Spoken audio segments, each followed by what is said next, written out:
बंद कमरा। गांव के बाहर एक पुराना मकान था।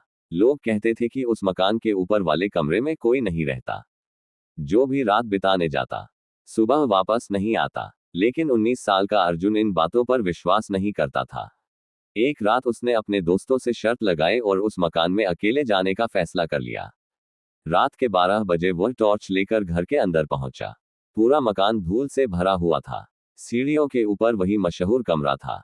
कमरे का दरवाजा आधा खुला हुआ था। अर्जुन हंसते हुए अंदर चला गया। कमरे में सिर्फ एक पुरानी कुर्सी और एक टूटा हुआ आईना था। उसने वीडियो रिकॉर्डिंग शुरू की और बोला, देखो दोस्तों, यहाँ कुछ भी नहीं है। तभी धड़ाम, दरवाजा अपने आप बंद हो गया।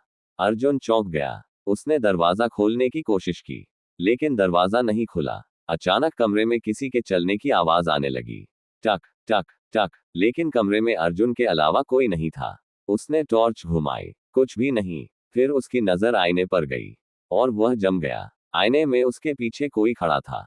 एक बूढ़ी औरत, सफेद आंखें, काला चेहरा। लेकिन जैसे ही अर्जुन पीछे मुड़ा, वहां कोई नहीं था। उसकी सांसें तेज हो गईं। वह फिर आईने की तरफ देखने लगा, और इस बार आईने में बूढ़ी औरत अर्जुन के बिल्कुल पीछे खड़ी थी। इतनी पास कि उसका चेहरा अर्जुन के कंधे को छू रहा था। अर्जुन डर के मारे चिल्लाया और फिर पीछे मुड़ा, लेकिन कमरा फिर खाली था। अचानक उसकी रिकॉर्डिंग बंद हो गई। मोबाइल की स्क्रीन पर सिर्फ एक लाइन दिखाई दी, अब तुम्हारी बारी है। कमरे का तापमान एकदम ठंडा हो गया। और फिर आईने से किसी ने हाथ बाहर निकाला। अर्जुन दरवाजे की तरफ भागा, लेकिन दरवाजा नहीं खुला। पीछे से किसी ने उसका नाम फुसफुसाया, अर्जुन। उसने डरते हुए पीछे देखा। आईने में अब अर्जुन नहीं दिख रहा था।